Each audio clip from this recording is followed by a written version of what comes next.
Hey, in this video, we're going to look into other industries a little bit and see what we can use from them to optimize your e-commerce store. Now, this is about average order value improvements. So you have a couple of levers here. You don't just want to optimize for your conversion rate. You also want to make sure that your average order value doesn't suffer so that you can optimize for a great revenue per visitor. And there is that old saying that he who can pay the most to acquire a customer wins. And that's especially true with paid ads. So these kind of things where you are able to have people pay a bit more and give you a little bit more money in order to get a cheap add-on can be super valuable for your e-commerce store. And then in the end, we're going to tie all of this into a very practical action steps. So here, we're going to go and start with Ryanair. It's a low-cost carrier in Europe with airlines. And they have a few different customer segments here. And this is understandably important for you to also get a good picture of. You have probably 3 to 5 buyer groups that you can create if you think through the kind of people and personas that buy from you. Now, these people are able to optimize for each one of these groups, so individuals, business, and families. They are definitely better at the individuals than they are in these ones, but they can still make money out of families and business travel as well, since they understand how those work. So for individuals, it's all about price. They don't want any kind of additions to it. So for that, they can buy it without the additions. There's no hassle in terms of buying that. It's as easy to buy it without additions as it is with additions. But Ryanair doesn't stop there. They also understand that they have business customers as well, and they have different needs. So here, they are not as price sensitive because the company is paying, and they oftentimes require a little bit of flexibility, and then perhaps premium seating type of thing. So a little bit of a different customer than the individual. And here the principle is right product for the right customer at the right time. So keep those in mind: right product, right customer, right time. And you can think of additional offers that are good upsells in e-commerce as well. And for the last segment, they have the families. So here it's a little bit of a different one as well. And the better your segmentation can be for these customers, the more personalized you can go with this. Now, it doesn't need to be huge in terms of the differences, because you can still make a lot of extra revenue by just adding that seat pricing. You can actually see it from their statements. So it's this classic upsell here, like would you like fries with that type of thing, where it is easy to say yes to it if you can, but some people are never going to do it. So the easiest upsell you can take is just like clicking a button, and you don't have to think about it further. Here, in this particular case, you can see that the average passenger fare compared to the average revenue per passenger is actually almost 20% lower than the actual value. So they make 20% plus on their upsells. And if you look at this profit statement here, they make all of their profit almost from upsell. If this upsell here is free, basically, then all of this profit is coming from upsell. Otherwise, they would be unprofitable or break even as a company. Now, what does this have to do with you? Well, you can try to acquire customers at a minimal price where they are break even if they don't buy the additional upsells, if they never become a second-time customer. And this is what the big e-commerce companies do. They do play at this level, at this risk level here. We need to accept that ambiguity. And then if they do buy upsells, that's where you make your profit on the first sale. So it's a little bit of a calculated bet. And here you have to also understand your customer journey for your e-commerce buyers. So booking is just the first part. You have your things ready, and then the journey begins. This is there's still multiple steps that you would want them to take for really maximizing the profit. So let's have an e-commerce example here. You have your product addition. Now, there on the product page, you can also do bundling.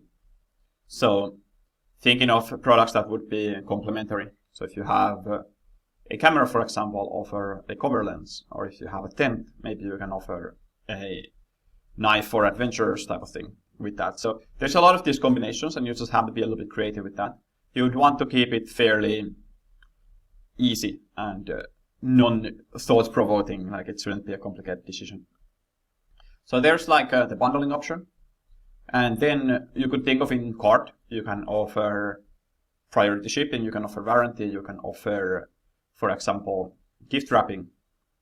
And then on the post-purchase, you can definitely offer the same product for a discounted price. So add another one of these to your order for a cheaper price. And they already indicated that they want that product. So that's oftentimes an easy and safe upsell for people to take on. It doesn't require additional thinking. They already know how this product works. So you can configure a lot of these. If you look at the traditional online funnels, information funnels, like these kind of product funnels, they all have multiple steps of upsells and downsells. Shopify is not very good at this, but they are working on it. So there are apps that can be used for that. All right, in-flight. Think of it in terms of getting to your destination. When you're waiting for the product, you can definitely have email communication here. You can start introducing them to other offers. For example, you can start introducing them to an offer like a digital subscription, for example, or a subscription in general. Things like these can be very valuable, as well as to your brand in general. Then post-purchase. So here, again, like stay in touch with them, don't lose contact. You can help them in terms of like how to use the product. Whereas here, before they got it, you're building that waiting feeling a little bit. And here they actually got the reward. So how to use the product, what kind of other products could they now consider? Now they trust you, they know that they have received the product. And then as well, if the customer doesn't order again, you can go sort of after them a little bit with discounts eventually, and discount ladder that a little bit, where you would start with a small one and end up with bigger ones. So it's a little bit of what we call a buy or kill sequence, where the buyer goes back, or then you kind of kill his email address and don't email anymore. And yeah, oftentimes it doesn't need to be complicated. Like I mentioned, gift wrapping, these kind of things, priority shipping, warranty, they're pretty easy to do. And there's a ton of companies that do this kind of thing. So it's called having the opportunity for the non-price sensitive buyers to pay more with cheap upsells. So for example, in Starbucks, this is Starbucks menu, you can add this flavor syrup, espresso shot, add soy. Like these don't cost anything for the actual company. It's just powder. But they still make a little bit of money on this. And revenue-wise, it's not much. But profit-wise, it starts to add up quite a bit, because it's pure profit, basically. All right, let's jump into this one in terms of the practicalities. I'm going to share a couple of Shopify apps here that might be of interest to you. So in terms of frequently bought together, this is how Amazon at least used to implement it. They might have taken it back, at least for some products, because they're also testing these things all the time. Now, it's a very store-specific thing, whether these kind of things actually work for this.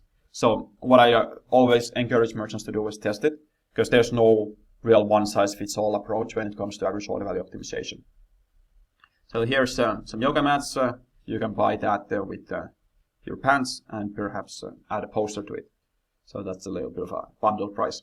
Here I definitely recommend also showing the discount, so people are more incentivized to do that. And then that's the first app. I'd recommend testing it, where you will run it for a little bit. If you not want to run it for a very scientific A/B test, run it for a month and see how the average order value and the conversion rate change. And don't trust the app statistics on these ones, because they have an incentive to lie.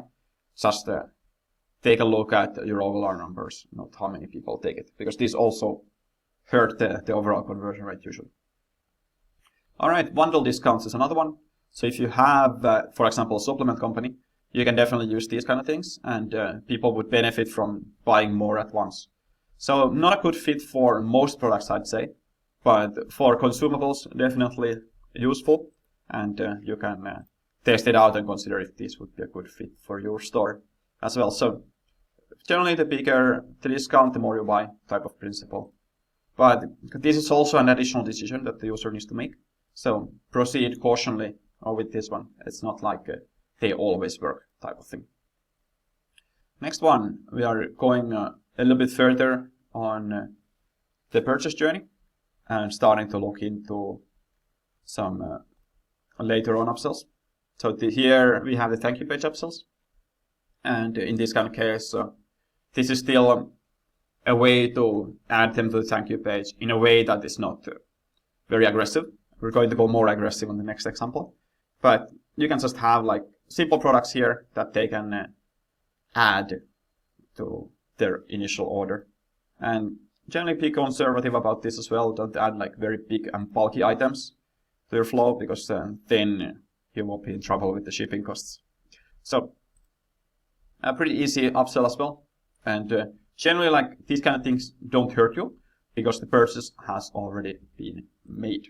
So you can just add them. But yeah, keep them simple, because people will need to understand the product from these pages. So it's something to consider.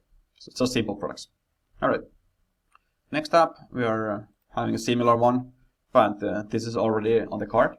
And here we generally find that these actually don't work. But again, they might work for your particular store. So I'm not going to go over this too much. But this is a case where you can have a deal, for example, on the add to cart page. And one thing to consider there is that it is an additional decision. So generally, it's like can be problematic to add these deals. All right, next up we have Carthook, and this is my favorite upsell plugin right now for Shopify. And they are a post-purchase upsell plugin. So you can create these funnels for you, pretty similar as you could do with ClickFunnels, for example. And they're like, when certain conditions are met, then it can show certain upsells. And there's also multiple steps that you can create. So, for example, person goes through this upsell, this upsell, this upsell, and these kind of things. So here I'll show you an example how that could look like. So generally you have a flow like this: checkout, upsells, downsells. You can add your own steps there, whether they agree with the offer or decline it. And then you have pages there in between where you can decline or pay now type of thing. Very simple, but works pretty well when it comes to the right offer, the right time for the right person type of thing. And that's that. If you haven't already subscribed, make sure to do that right away. And if you do like this, like it. Thank you very much for watching. I'll see you on the next one. Cheers.